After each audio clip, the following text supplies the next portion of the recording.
Entonces, nosotros tenemos dentro del curso de mampostería que un sinónimo de él viene a ser albañilería. Y van a perdonarme, pero toda la presentación, pues, en su mayoría predomina la palabra albañilería, pero son sinónimos. Mampostería, albañilería son exactamente iguales. Vamos a tener dos grandes grupos que son las construcciones que sean de mampostería sin confinar, sin refuerzos. Cuando hablo de que no es confinada, no tiene mochetas, no tiene soleras, sino que solo son los mampuestos o los blocks uno sobre otro, como tal. Y tenemos la albañilería o la mampostería, que es la reforzada. Con ella es la que nosotros vamos a estar utilizando. ¿Dónde puedo utilizar una u otra? Si la región donde está el proyecto es altamente sísmica, o por lo menos tiene alguna presencia de sismicidad. Guatemala, ¿cuántos municipios tiene Guatemala? ¿Municipios? Muy bien. ¿Alguno de estos municipios no está en presencia o no tiene riesgo de sismicidad? Todos. Entonces, en Guatemala, en conclusión, es una sismicidad baja, pero hay sismicidad. Entonces, en todo Guatemala debemos de construir mampostería confinada. O por lo menos si no quieren que se caiga la obra, que yo creo que es lo que todos queremos, ¿no?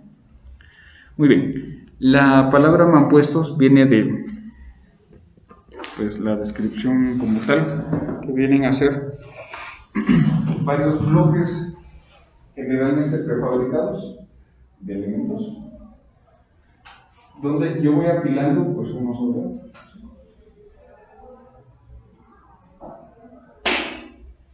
Y generalmente, pues, estos vienen a ser, entonces, los mampuestos.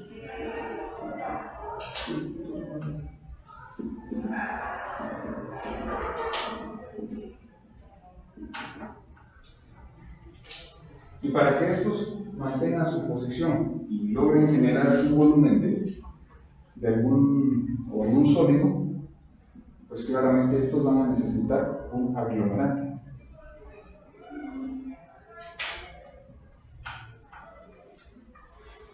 ¿Qué es lo que los va a mantener unidos? Si estamos hablando de un bloque de concreto, pues el aglomerante normalmente es un mortero. Muy bien. Esa es la palabra técnica, ¿no? No, o sea, a pesar de que comúnmente se le dice sabieta o la mezcla o cualquier otro nombre, el nombre técnico que ustedes como ingenieros van a utilizar es mortero. Y el mortero deben de diseñarlo, ¿sí? El bloque como tal, o los mampuestos, pues van a tener cierta resistencia. De nada sirve que cumplan con normas. La gente se ha sacrificado cumpliendo las medidas, los estándares, controles de calidad, etcétera, etcétera, garantizando la resistencia si yo tengo un aglomerante débil. Si yo tengo un aglomerante débil o que no funciona, y básicamente yo cuento con que en esta parte, digamos que estoy consiguiendo un muro de H por L, por ejemplo. ¿Sí?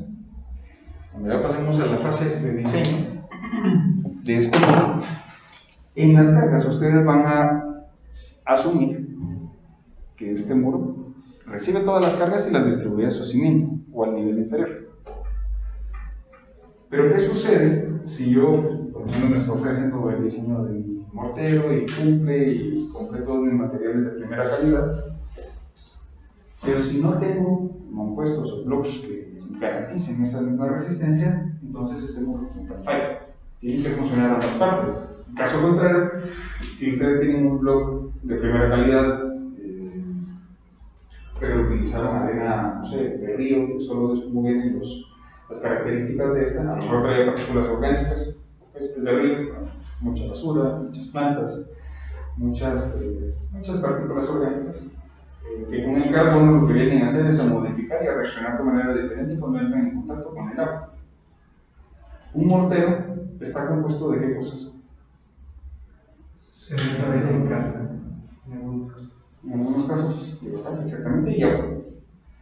Entonces esas partículas de hidrógeno y oxígeno, si ustedes las ven como un carbono, pasa algo muy similar a lo que todos ustedes vieron, yo sé que se recuerdan de química, donde hacían reaccionar la agua, había un dióxido de carbono, y esto podría producir, ¿cómo se llama? Hidrocarburos. ¿Sí? Un hidrocarburo más un oxígeno producía dióxido de carbono y agua, que es básicamente lo que sale de un motor, y lo que entra, un hidrocarburo, que es un combustible, ¿verdad? Y ya todo ahí el despelote que hacíamos con las moléculas. Algo muy similar pasa acá. Si mi arena no viene controlada, es decir, que trajera partículas orgánicas, todos los organismos y las químicas que no vemos en ingeniería están basadas en moléculas que tienen carbono. Entonces eso viene a alterar la composición química de esto. Bueno, entonces, es de suma importancia que nosotros cuando estemos... a ver, la mampostería, y esto era algo que les mencionaba a sus compañeros la clase pasada, una buena parte de ella, tal vez un 85% de las construcciones que se realizan en Guatemala, por el aspecto meramente domiciliario, son en mampostería, tanto bloque como ladrillo, en su mayoría. Entonces, es tan importante la técnica de construcción y es por ello que hoy estamos acá. Y básicamente, miren, vamos a procurar hacer un par de visitas, espero yo, para que podamos ver la parte meramente constructiva. En la primera unidad completa es ver todo básicamente el concepto de cómo sería la parte constructiva, y a partir de la segunda, en definitiva la tercera y la última unidad nos enfocamos en diseñarlas, ¿sí? Es más fácil si yo ya sé cómo debería de modular mis muros, mis paredes, pues en una vivienda, yo ya tengo una mejor idea de cómo diseñarlas. Entonces, aquí yo tengo varias condiciones que debo de tener en cuenta si es que yo me voy a dedicar, por ejemplo, a la ejecución o a la supervisión, que yo debo de controlar y chequear controles de calidad de mis materiales, así como también las medidas, por ejemplo, que cumplan con la normativa. La clase pasada mencionábamos que todos los bloques comerciales aquí en Guatemala que deberíamos nosotros de utilizar deberían de cumplir con la COBANOR, ¿sí? La NTG 4205 era, ¿no? 4205, exactamente, ¿verdad? Entonces ahí vamos a tener nosotros las medidas y pues también obviamente hay diferentes resistencias de bloque. Está el bloque tipo A, B, C, básicamente empezando a mayor resistencia, y hay un tipo D que viene a ser una franja, un color o una etiqueta de color negro que viene en los bloques, ¿verdad? Hay un documento que yo les compartí al grupo de WhatsApp, que es una publicación en versión beta del doctor Monzón. Entonces, la clase pasada, y pues ahí sigue para reponer un poquito de tiempo, lo que les pediría al día de hoy es de que lleguen a vamos a revisar por acá. Es este documento. Básicamente el que ahora es una normativa, también yo recuerdo que se los compartí en el grupo de WhatsApp. En el 2014, lo que sucede es que en el 2014 fue publicado como un manual de mampostería. Entonces tenía tanto la construcción como el diseño. Es un muy buen texto, pero obviamente por derechos de autor y demás solo se puede conseguir en versión física hoy en día.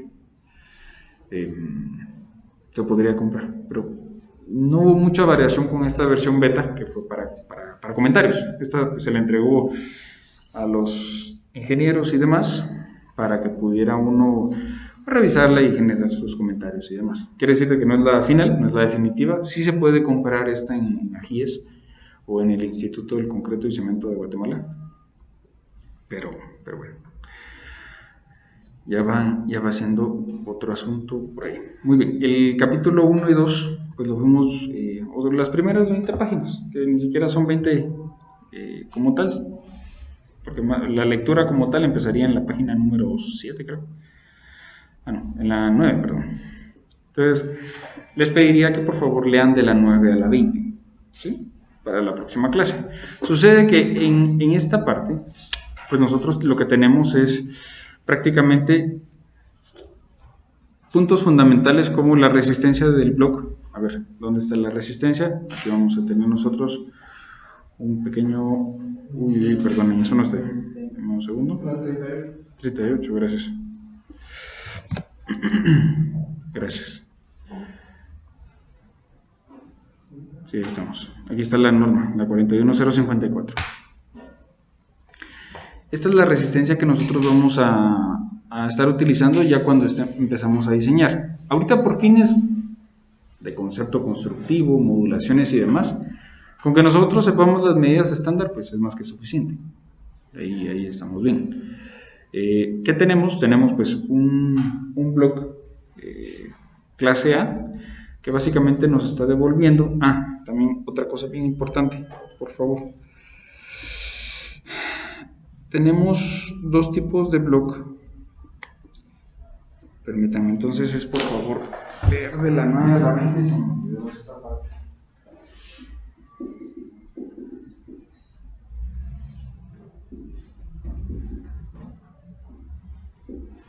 De la página 9 a la 20 y luego tenemos esta parte del aquí está, la mampostería de bloque, el 4.2. Adicional a esto, pues sería la sección 4.2. Sucede que el curso claramente lo vamos a enfocar en mampostería de bloque. No quiere decir de que no se pueda trabajar en ladrillo. Y la forma de diseñarla y calcularla es exactamente la misma. Lo que varía es de que la resistencia del material. Pero de igual forma ustedes diseñan, pues vamos a diseñar con mortero, etcétera, etcétera, y se aplica de la misma forma. ¿Sí? Entonces, nosotros tenemos dos tipos de bloque de concreto, que viene a ser el de doble tabique al centro, que pues lo que platicábamos en la clase anterior es de que permite esa pequeña ranura poder cortar el bloque de manera práctica. Entonces, cuando yo necesito hacer estas modulaciones, si se dan cuenta, pues estos son dos bloques completos, aquí tengo solamente un bloque, y para poder rellenarlo de la par, ya que siempre debe de colocarse en forma escalonada, yo voy ubicando entonces solamente medio bloque. ¿Sí? Es mucho más fácil cortar un bloque de doble tabique central que uno de simple. ¿Sí? Si voy a pinear, a lo mejor, pinear me refiero a, permítame, que hay un detalle, aquí está. Cuando yo voy haciendo pues esta elevación y por alguna razón necesito combinar el muro y demás, pues claramente el agujero de este pues tiene una pared, aquí está el doble tabique. Es el punto más, pero estoy aquí teniendo.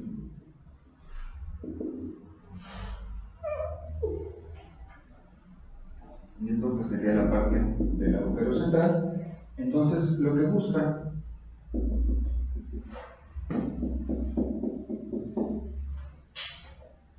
la forma geométrica y simétrica de estos bloques es de que al momento de que yo coloco uno sobre otro, pues normalmente entonces los pines, que es más que una varilla de acero de refuerzo, yo la puedo colocar pasada en varias hiladas, que es una hilada las diferentes filas del bloque. Este muro, vamos a ver el muro, ¿cuántas hiladas tiene entonces? Tiene dos. Es como comúnmente se llama. ¿Sí? Cuando es unido, ¿hay alguna medida recomendada? ¿Cuánto lo puedo pinear? Está en función del diseño. Pero obviamente las modulaciones van a ser en múltiplos de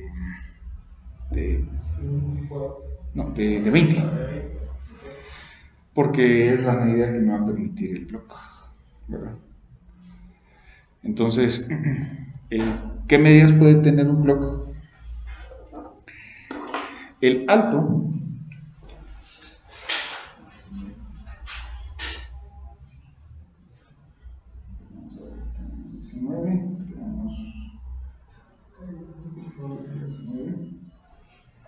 ¿sí? Y en lo que varía es en el ancho. Tenemos 9 o 10, podemos conseguirlo de 14 o 15 y podemos conseguirlo de 19 o de 20, ¿sí? Y lo que platicábamos es de que normalmente se queda ese centímetro pendiente, porque es donde debo ubicar entonces mi sisa, ¿verdad? Normalmente. ¿Y ese pin dónde se coloca? O sea, ¿la anclamos directamente de la suela de humedad o va directamente al cimiento? Puede ir del cimiento a la solera intermedia, del cimiento solo a la de humedad, puede ir del cimiento hasta la corona, o el cimiento y pasar niveles. Nuevamente depende un poquito del diseño. Me gustaría no reforzar, se usa mucho no pineado para cada distancia. He visto que me gustaría no reforzar y hacen como que muy piñadas los muros, entonces ya no colocan mochetas o entonces ya lo usan más para perímetros, ¿no? Sí, exactamente, sí, para muros perimetrales. Ese es otro punto importante, sí, muy bien. Depende, miren, el bloque es tan versátil porque ya es algo que se fundió y ya secó, ya fraguó, ya nosotros lo conseguimos, bueno, se debería de llevar ya ahora ya directo, pues completamente seco, ya listo para colocarse. Entonces es tan versátil que muros perimetrales lo puedo utilizar sin problema, aunque les digo, para algunos muros perimetrales hoy en día puede resultar práctico, un poco más factible económicamente hablando, ir utilizando muros prefabricados, exactamente, ¿verdad? Pero si el muro también, porque muchas veces pasa que lo tratan de buscar para usar como contención también de suelo, normalmente la parte que tiene ese empuje de suelo se pinea, porque al momento de que hay un empuje lateral que proviene de un empuje del suelo, a lo largo del muro se está generando una serie de esfuerzos. Si el empuje es lateral, los esfuerzos entonces van a ser, ¿en qué sentido? A flexión, ¿sí? Como son a flexión, entonces normalmente ustedes en vigas longitudinales para controlar los momentos a flexión es de que colocan las varillas de refuerzo, ¿sí? Un muro de mampostería como tal, simple y sencillo, es excelente para resistir esfuerzos a compresión, ¿verdad? No quiere decir que no resista tensión, pero es algo muy raro. Tensión casi nunca se trabaja. Si hubiera por alguna razón alguna tensión, es mejor ubicar más pines, ¿verdad? Y el bloque no necesito colocar el de mayor resistencia, ¿me entienden? ¿Cómo es el juego? Si tengo alguna flexión debido a algún empuje, porque les digo, he visto tanques de agua hechos con bloque. hay de todo, ¿no? Entonces, hay que buscar ahí la forma en la que los materiales pues, pueden llegar a trabajar y aportar los beneficios que cada uno tenga. ¿Qué más? Entonces, básicamente eso sería con las medidas. Van a encontrar ustedes, pues, hay algunas fotos como es de que se alinean los blocks. Este cuadrito en celeste, préstenle mucha atención cuando vayan leyéndolo, pero pues obviamente ambos van a tener sus ventajas. Comercialmente ustedes consiguen los dos, aunque algunas marcas no les llaman DTUT sino tienen su propio nombre comercial, ¿verdad? Entonces solo busquen que las especificaciones, o ya saben, si ustedes quieren el de la ranura, porque a los muchachos les ayuda para poderlo cortar, porque eso con una cuchara lo cortan, o sea, es práctico para cortar. Entonces se vuelve bien práctico para hacer mi levantado, porque es muy poco probable de que yo tenga un muro donde no necesite hacer traslapes, o pues ese cuadre ahí para encajar un pedacito de bloque. Esto también entonces me viene a decir a mí que cuando yo esté modulando muros, pues lo ideal sería hacerlo en múltiplos de ¿cuánto? De 20, exactamente, o de 40, exactamente. Entonces con ello, pues yo garantizo desde mi diseño un ahorro en obra, ¿sí? Eso es plata. Bueno,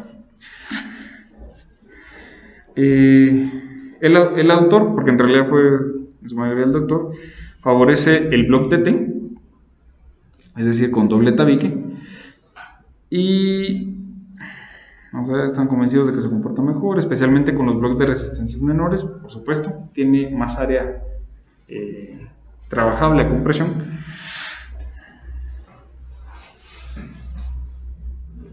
¿Sí? Esos blogs que teníamos en los bloques Arequi y a la hora de comprarlos en algún lugar son difíciles de conseguir, ¿verdad?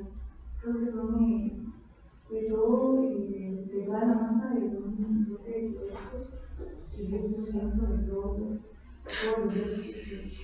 Sí, lo que pasa es que cuando uno compra un lote, una plataforma, una camionada de blogs, normalmente vienen mezclados porque se asume que pues uno, digamos en un muro, vamos a ver, por ponerle un ejemplo, ¿cuántos blogs utilicé yo para hacer este pequeño levantado de L por H? 4. ¿Y cuántos quebré? ¿Cuántos partí? Solo uno. Entonces, por lo menos ahorita, el 25% de los blogs que utilicé, digámoslo así, tuve que partirlos a la mitad. Entonces, por eso es de que siempre vienen en proporción menor. ¿Verdad? Digamos que este es un muestreo. ¿Verdad? ¿Cómo podría ser ahí? Ajá. Muy bien. Entonces, básicamente eso sería ahí con el tema de las características. Y luego tenemos pues la resistencia que va a estar en función también del color de la clase del bloque, teniendo entonces, si yo estoy utilizando un DT clase A, solo perdonen, un comentario antes de terminar, si en algún caso yo estoy comprando DTs, aunque solo vengan pocos, la parte del centro de los que no son DT, muchas veces lo que vienen es que si viene fundida esa parte del centro. Entonces por eso es de que se hace esta clasificación acá, porque normalmente acá ya nos vamos a enfocar aquí en la resistencia. ¿Dónde es? Sí, porque la resistencia se garantiza acá que va a ser la misma, digamos, ¿verdad? Entonces no debería de variar el área. Y los que no traen la ranura, pero sí son DT, nominalmente van a resistir un poquito más, pero utilizamos la inferior, digamos, la resistencia que todos, incluso los de la ranura, van a tener. Entonces, si nosotros, los que estructuralmente funcionan, sería el clase A, B o C. El clase D, pues es el que normalmente usaríamos para muros perimetrales y eso también se refleja en costos, pero es que no resiste mucho compresión. Entonces, no van a ser malos si utilizar un clase D para hacer una casa de 3 niveles. Tal vez en la terraza podría ser. ¿El costo de cada tipo de bloque? Uy, depende mucho. Mire, le digo que aquí desde el D podemos estar en 3 quetzales, 12 y algo, hasta 7 quetzales en el A, ¿verdad? Depende mucho también de la marca y sobre todo del transporte, ¿verdad? Donde es de que nosotros los vamos a ubicar. Pero una buena referencia para un bloque estándar, 4.25, ¿verdad? 5 quetzales, ¿sí? ¿Y qué es el DT? ¿Cuál es más? Debería ser el DT. Pero muchas marcas lo que hacen ahora es de que estandarizan, porque saben que todos se van con el DT, entonces le venden, ellos le dicen a usted, no, fíjese que solo tenemos el tipo de bloque normal, pero ya de por sí viene así como mencionábamos, con DINA, ¿verdad? Que una cierta porción vienen así con la ranurita. Estructuralmente entonces voy a poder utilizar ABC, es decir que en nuestros diseños nunca vamos a utilizar un D, eso no, según las normas no aplica, quiere decir de que sería incongruente que yo diseñara un muro con clase D. A lo mejor una casita o 4 paredes para una bodeguita que van a tener un techo ligero de lámina, eso sí puede ser, ¿verdad? Y porque se ve reflejado en los costos. Aquí tenemos el peso. Esto era algo que platicaba yo con sus compañeros la clase pasada. Imagínense que un clase A pudiera pesar 40 libras, pues ya es un bloque bastante pesado. Entonces los albañiles normalmente, por eso es de que les gustan los de menor resistencia, porque lo que tienen es menos, tienen un poco más de vacío. Pero si tienen más vacíos, pues obviamente no son tan resistentes,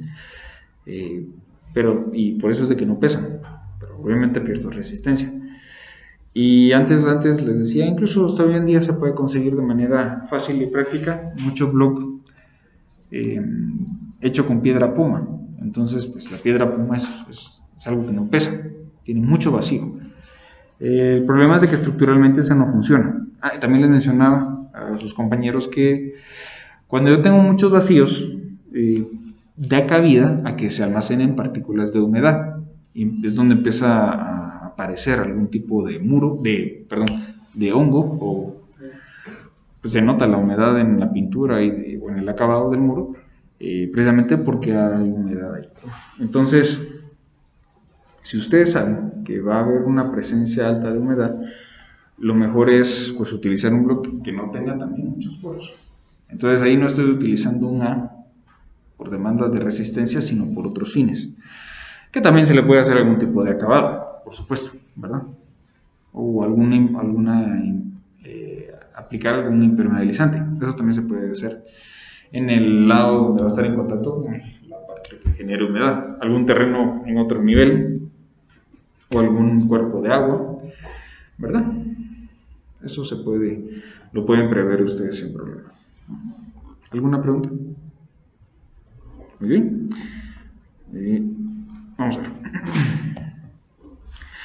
Puedo utilizarlo no solo para obras de mampostería, de edificios o viviendas, sino que también algunas veces lo puedo utilizar para muros de contención, ¿verdad?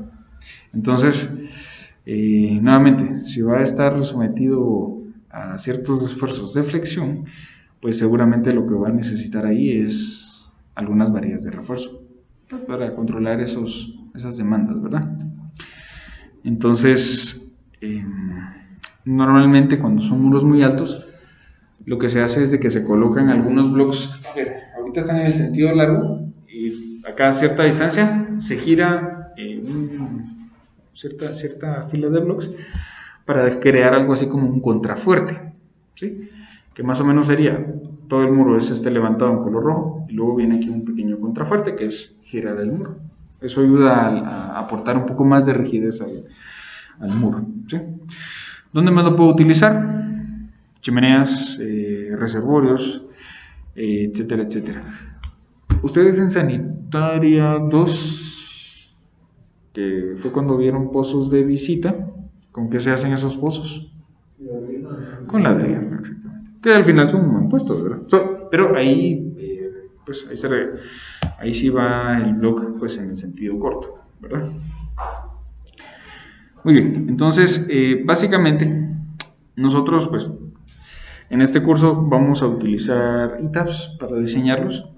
Esto no quiere decir de que no se pueda hacer a mano, o en un Excel. Simplemente pues hay que tener en cuenta los esfuerzos y los efectos que vayan a producir: cargas muertas, vivas, sismos, vientos, excentricidades de las cargas y torsiones, ¿sí? Cambios de temperatura acá en Guatemala no predominan, pero ese gradiente genera pues, cierta concentración de esfuerzos, claro. El análisis sísmico lo vamos a contemplar según, aquí ya no salió el texto, lo estipulado en la norma GIES, NSE, ¿verdad? En la 3.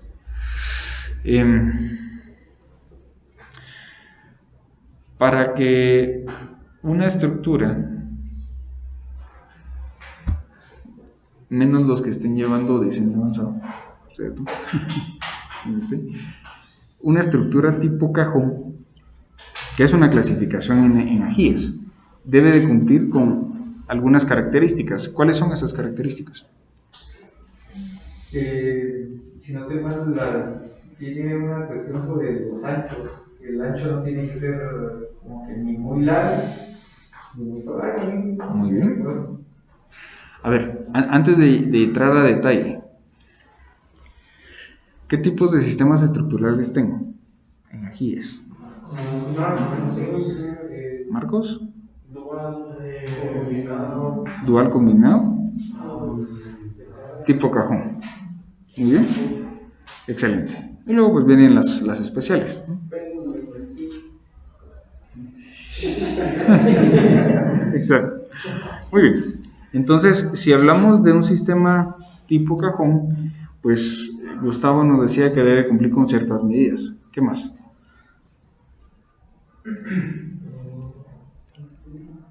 La altura. ¿Alguien más? Se tiene que pasar más de 3 niveles. ¿Más de 3? 8 metros. 8 metros, muy bien.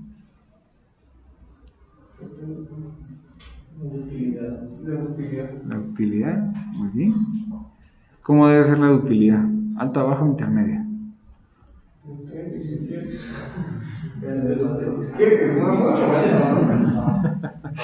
Bien, para que un sistema, eso está en su GSNS,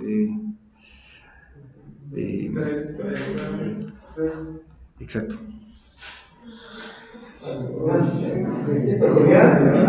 Un sistema tipo cajón, va a ser aquel donde la demanda de resistencia de las cargas verticales, todas, sean absorbidas a través de muros, no columnas. No tiene que ver con las medidas como tal, sino más que todo con la distribución de los elementos. Eso, y casi literalmente se los acabo de citar tal y como está en su norma. ¿Sí? Entonces, pues hay que revisarlo, por favor. Y dependiendo de la porción que pudiera cargar, no quiere decir de que en una casa o en una vivienda de mampostería yo no puedo tener alguna columna. Puede estar. Normalmente aparecen en salas, en carports o en los garages para los vehículos.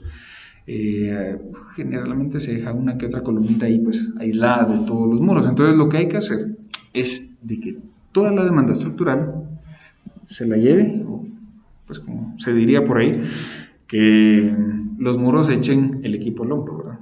Todo. Y si sobra algo, pues que le quede ahí a la columna. Pero todo como tal debería ser los muros, para que sea clasificado como tipo cajón. Y obviamente sí, después de ahí ya tenemos los rangos de ductilidad, alta, baja, intermedia. ¿Sí? Muy bien. Entonces, esto es lo que vamos a empezar a ver ya en diseño. Hay que tener consideraciones y cuidados como por ejemplo este tipo de detalles donde el voladizo excede rangos permisibles y, ojo, un voladizo normalmente tiene deflexiones, claro. Entonces lo que hacemos nosotros es tratar de controlarlas, pero si nosotros lo dejamos muy al límite, de hecho de una manera sencilla, pues el voladizo claramente, ante que la gente esté caminando ahí, pues va a deflectar. El problema de un voladizo, en este caso donde está el cursor, pues viene a ser una losa maciza. La losa maciza está compuesta de dos materiales. ¿Cuáles serán? O una losa. Un concreto y un acero de refuerzo.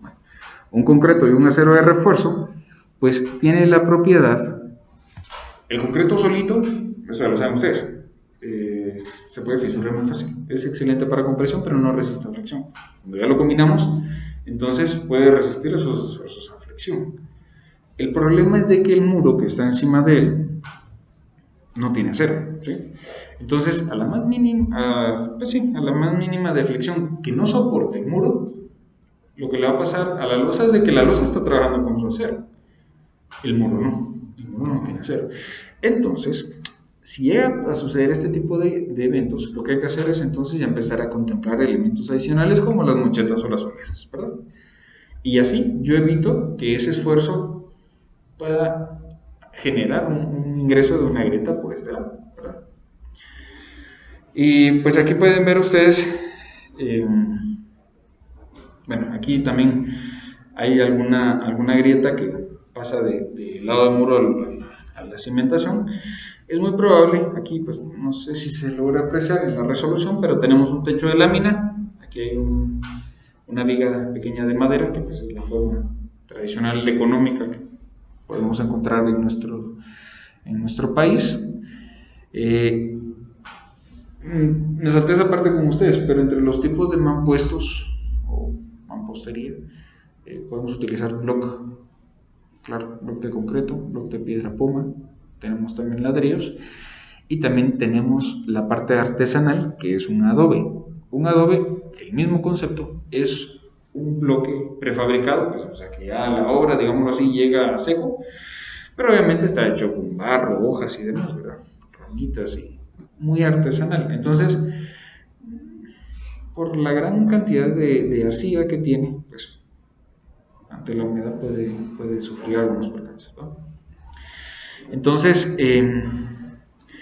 parte de controlar esos esfuerzos y ese movimiento que va a tener la vivienda es de que nosotros como la cimentación, y por eso es de que casi siempre los sistemas tipo cajón tienen una cimentación o un cimiento corrido, porque lo que hace es de que en la parte de abajo genera algo así como un anillo que no permite que la casa, pues, una pared tome para un lado y la otra para otro.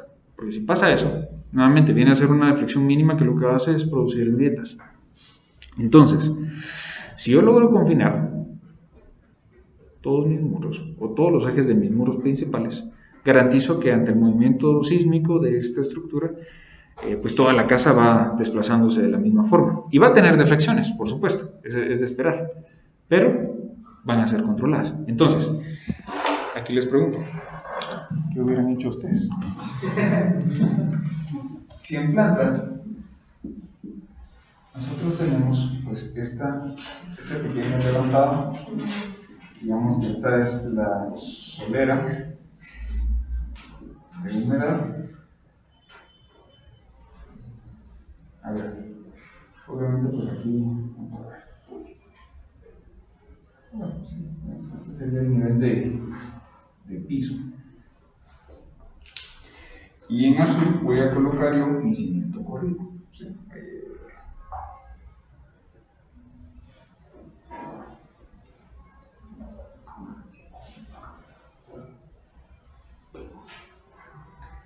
Pareciera ser una losa, pero pues, ahí por dentro del muro debería de llevar el borde libre. Normalmente yo voy colocando pues, mi cimiento corrido, empiezo a hacer algunos levantados de bloque. Posterior a ello pues, puedo colocar una solera de humedad, que es normalmente en coincidencia donde yo tengo mi nivel de suelo. ¿Cómo?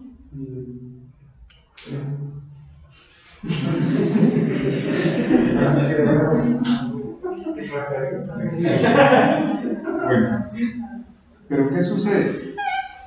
Imagínense ustedes, porque pasa en algunos planos de cimentación que he llegado a ver, donde aquí está mi solera de humedad que coincide con mi nivel de suelo, pero ojo que yo aquí tengo una puerta de acceso a la vivienda, digamos. Obviamente, pues esto pues aquí va a continuar, ¿no? Entonces, el objetivo es de que ustedes puedan tener, de que en esta parte se pudiera llegar a confinar completamente, fíjate un ratito, se pudiera llegar a tener cimiento corrido en todo el perímetro de los muros principales de carga para no perder continuidad. Si en algún caso yo hiciera esto, digamos que aquí pues ya continúa el resto de mi muro, mi puerta y demás, lo que estoy haciendo es inducir a una falla, porque donde voy a aplicar una puerta, es cierto, en la parte de abajo, pues recomiendo que esto fuera el suelo, no necesito acá tener un muro, pero sí debería estar conectado todo, idealmente por una solera. Lo que está haciendo esto es confinar toda mi estructura y tratar de controlar que las derivas se comporten entre ellas de una forma, como un solo elemento, ¿sí? Entonces es por ello que acá se recomienda una cimentación rígida que al final pues viene a ser una fundición de un cimiento corrido.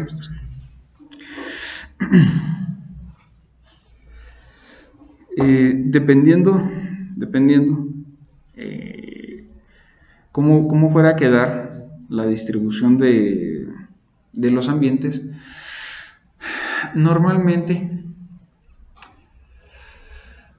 se pueden llegar, si una estructura de mampostería fuera muy larga, precisamente porque el bloque no es bueno para resistir pues ese movimiento como tan flexible, porque es algo un poco más rígido, se le pueden dejar ya sea bien juntas, o si hay un cambio, aquí nos dice volumétricos,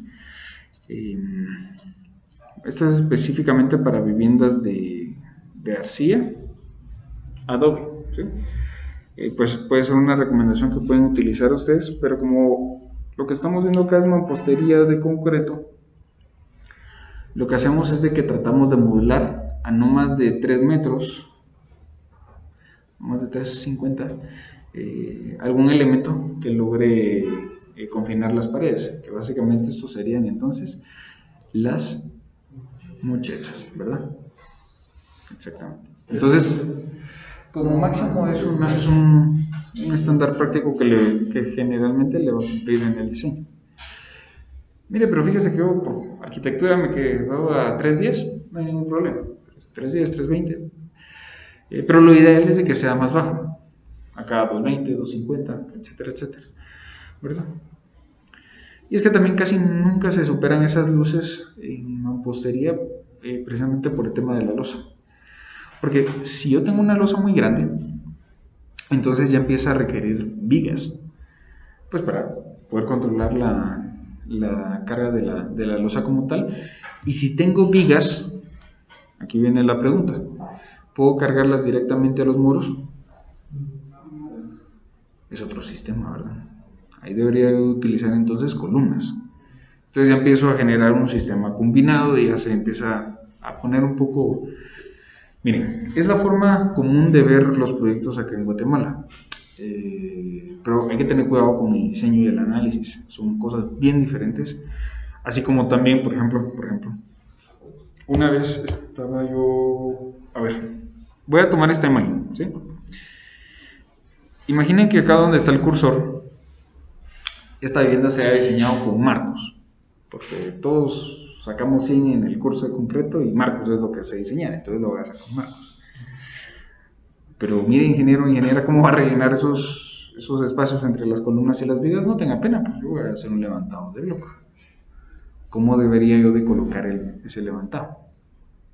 Está despegado de las columnas. Tendría que estar... ¿Cómo? Ah, perdón. Exactamente. Ahí solo van a ser levantados para, pues, hacer un cerramiento, ¿verdad? Entonces, hay que tener mucho cuidado porque muchas veces, pues obviamente por eso estamos el día de hoy acá. Pero a falta de inexperiencia, muchas veces lo que hacemos es de que ya fundimos nuestras columnas y vigas, porque es un sistema de marcos, ya lo diseñé en ETABS y todo me chequea. Y lo que hago es de que le hago un levantado de muros y al momento de que yo pego el bloque a la columna, esa columna para empezar ya ni siquiera tiene su longitud efectiva. Yo la acabo de restringir todo con un levantado de muro. Se va a comportar diferente.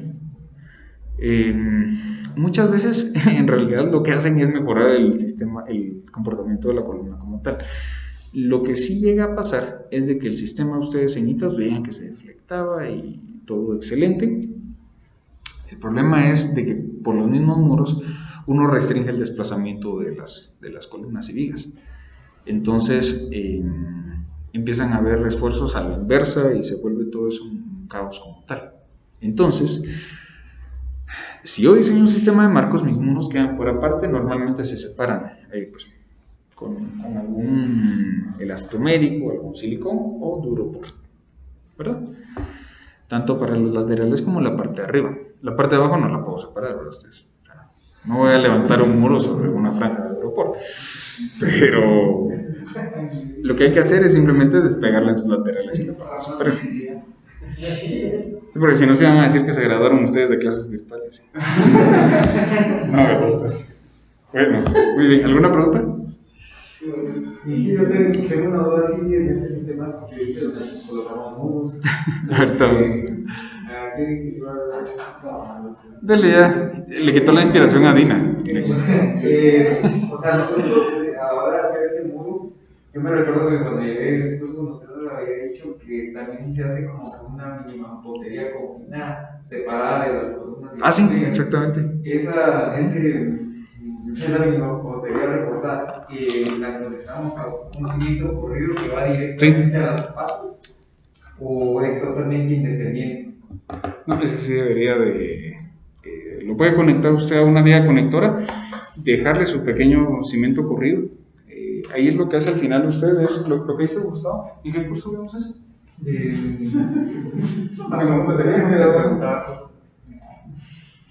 ¿En dónde? Elementos fijos. Ah. Ustedes iban adelantados en ese curso. Lo bueno es de que se aproveche. Si esta fuera el nivel de terreno, entonces lo que llega a pasar es de que, pues obviamente, yo aquí tengo mi sistema de marcos y continúo mi sistema de marcos como tal. Pero me están diciendo entonces que yo debo de hacer un levantado despegado del marco, ¿sí? Este va a ser mi muro, no sobre el aeropuerto. Hay que ver en este sentido, ¿verdad? Ahí las indicaciones del bloque. Entonces, lo que normalmente se hace, era lo que les decía, es de que voy a hacer bien que se tiene en los bordes para darle estabilidad al muro, porque si no, tal vez el muro se puede resolver solito. Voy a hacer bien, dependiendo de la longitud y altura, que esto aumente una mocheta.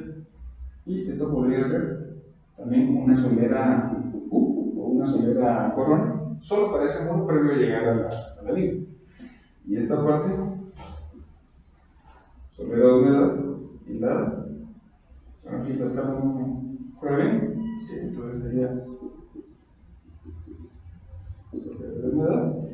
Por aquí sería otra hilada, y esto pues ya viene a ser su cimiento corrido. Pero generalmente tiene dimensiones más pequeñas porque es un muro pequeño que no está cargando nada. Muchas veces, a ver, esto es algo que a mí me funciona, si ustedes gustan usarlo. Yo normalmente cuando tengo este tipo de casos, para ahorrar un poco de plata acá, a veces utilizo una viga conector. Mejoro el comportamiento de las zapatas y me ahorro la cimentación del muro. Funciona. Dime. Es que en mi era como resulta de las juntas, digamos, ¿cómo se ve qué distancia de cada La junta de Duropor, digamos, esa queda siempre en los bordes. Entonces, media vez usted vaya a tener un cambio de sistema estructural de marcos a este levantado de cerramiento, digamos, ahí iría una junta. Normalmente las juntas van a estar en función de, primero, el desplazamiento que van a tener los dos elementos después de su análisis. Comúnmente, media pulgada, una pulgada, pulgada y media o 2 pulgadas. Es lo que se usa. Puede ser que tenga relación en que así es como venden las planchas de Duropor. Puede ser. Exactamente. Entonces, pero obviamente si tengo un muro pequeño, ponerle 2 pulgadas puede ser mucho. Su murito medía 2 metros. Sí, más duro porque es cierto que se quieren ahorrar dinero, pero no es cierto. ¿Alguien más? Muy bien. A ver cómo vamos. Dios Sí, santo. es una duda con lo de la guía conectora que decía que usted conectaba y la guía conectora directamente a las zapatas. No. Sigo a los troncos. O a veces, viga conectora o a veces viga de amarre. Ajá. Esa normalmente es es. ¿Cómo? ¿Y qué es lo que anula? La soledad de humedad. Ajá. El cimiento corrido. Pero, ojo que entonces ahí hay que diseñar la viga para que tenga esa carga. ¿Verdad? Exacto. Normalmente ahí le aumenta el peralte y hay que ponerlas un poquito más anchas. Miren, una viga de amarre, hablando de todo ustedes, casi nunca obedece la relación bases, la altura media, ¿verdad? Eso casi solo aplica para predimensionar un sistema de marcos. Ahí normalmente casi que es base por base, son bien anchitas, porque la torsión predomina mucho. Y una pregunta, usted nos hablaba que se podía combinar la mampostería con vigas y columna, ¿verdad? En ese caso, digamos, yo en mi casa, en la sala tengo una viga y una columna, pero todo de mampostería, entonces me pregunto, ¿esa viga está conectada directamente a la cimentación? ¿Tiene su propia zapata? O sea, está en el cimiento corrido, tiene una zapata. Normalmente Normalmente les colocan una zapata, colocan la zapata o el caite y encima de eso funden el cimiento corrido. Entonces, para que normalmente mezclan, combinan la cimentación para, ¿cómo se llama esto? Con la idea de que eso va a tener un mejor comportamiento en el suelo. No es así. Bueno, ¿qué es eso de los cimientos de piedra? Que hay gente todavía mete piedras. Sí, no, sí se puede utilizar. Eso sí se puede utilizar. Un nivel o dos funciona. Porque normalmente ahí, no, como son muy grandes, todo ese peso que tiene ese cimiento, sí, se vuelve muy rígido, entonces la flexión nunca predomina. Probablemente se fisure, pero queda enterrado. Entonces, si no se mira, no fue. No sabe. Por favor, no. Vamos a ver.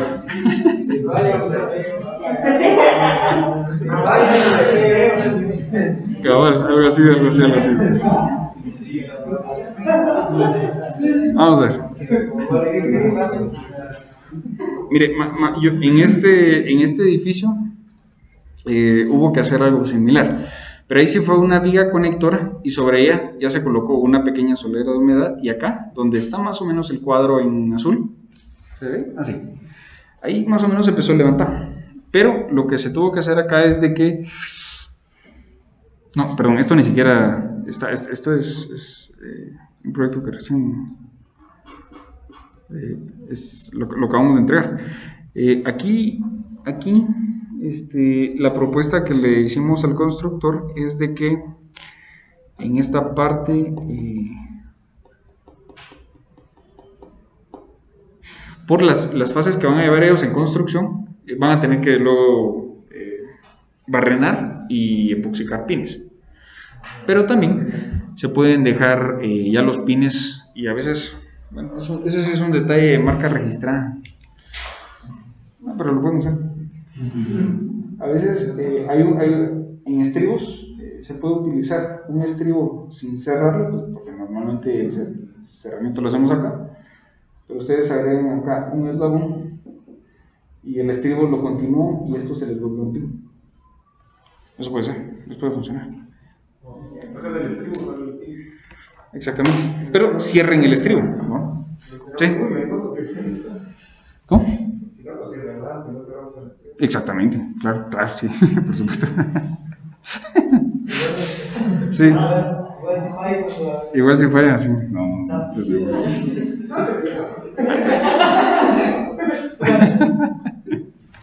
Bueno, vamos a ver ustedes. Es para poner supongo que tenemos un sistema de mampostería. Podríamos hacer nuestra relación AB con la losa para ver si está bien. Sí, hay que hacerlo. Hay que hacerla, ¿verdad? Sí. Para ver si los dos. Sí, y normalmente las varillas de las losas ustedes las van a terminar, digamos, a doblar a la solera corona, exactamente, ¿verdad? Que al final se vuelve entonces casi una viga, ¿verdad? Pero una viga como tal, así como las que tenemos acá, así como esta que está acá, esta que no tiene nada abajo, sí tiene una pequeña deflexión, es mínima, pero existe, ¿verdad? En cambio, cuando nosotros tenemos un levantado debajo de ella, le estamos ayudando a que eso no suceda, ¿no? Bueno, ¿sí?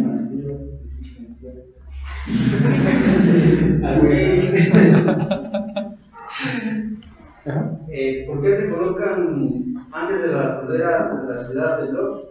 No sale mejor fundir esa parte en vez de bloque. Sale mejor, estructuralmente sale mejor, funciona, pero es más caro. Y normalmente esa fundición, usted si hace la matemática, le va a pedir un muro de unos 7 centímetros, 10. Y si usted estaba colocando un bloque de 20, por ejemplo, entonces no le juegan las dimensiones, ¿me entiende? Porque va en algo muy pequeño y luego Pero con el tiempo, como eso queda enterrado, pues no.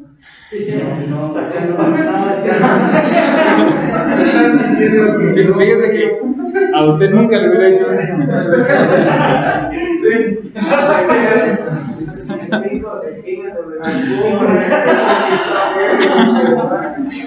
No es recomendable. No es recomendable.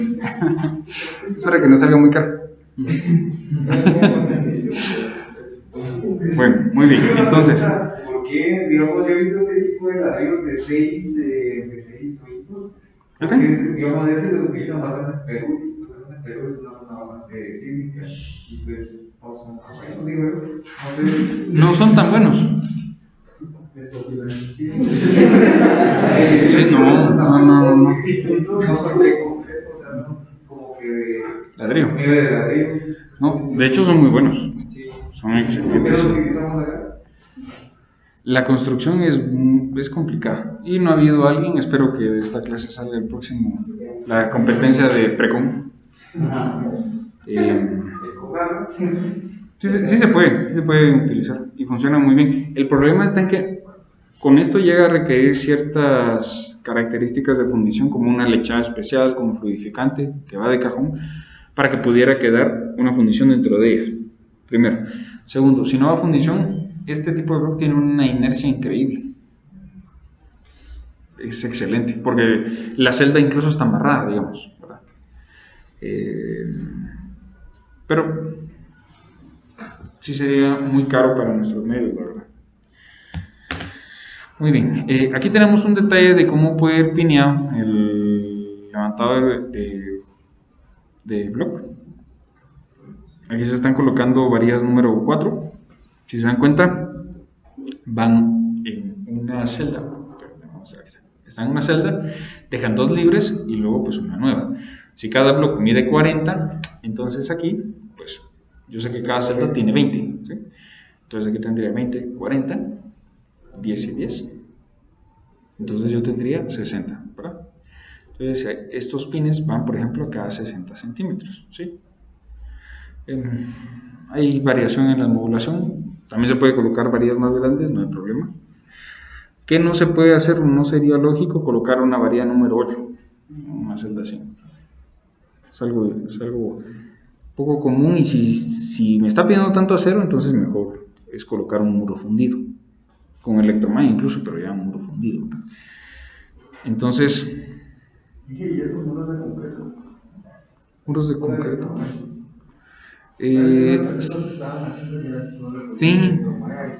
Sí, fíjese que para un par de desarrolladoras hemos trabajado unas casas que son así. Tienen los moldes metálicos de la casa completa, como tal. Palo blanco, ellos esos residenciales hacen, pero por mayor. Tienen ya el molde de toda la casa.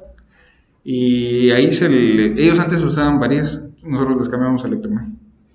¿Pero a doble cara la electromalla o...? Sí, sí, a doble. Y detalles especiales en ventanerías, puertas y todo. Concentración de esfuerzos. Muy bien. Otras características importantes, jóvenes, en el levantado. Mi sisa, ¿cuánto puede medir? Exactamente. No menos, no más. ¿Puede haber variación? Claro. Pero si queda muy menos, si queda menos de medio centímetro, no estoy garantizando que mi bloque pegue uno con otro. Si queda más, lo que voy a hacer es de que estoy levantando mal el muro, porque los bloques, por ley, por norma, digamos, deben de venir rectangulares con líneas exactas, ¿verdad? Si yo empiezo a colocar más, entonces voy a generar un muro no uniforme, ¿verdad? Ustedes. Bueno, muy bien.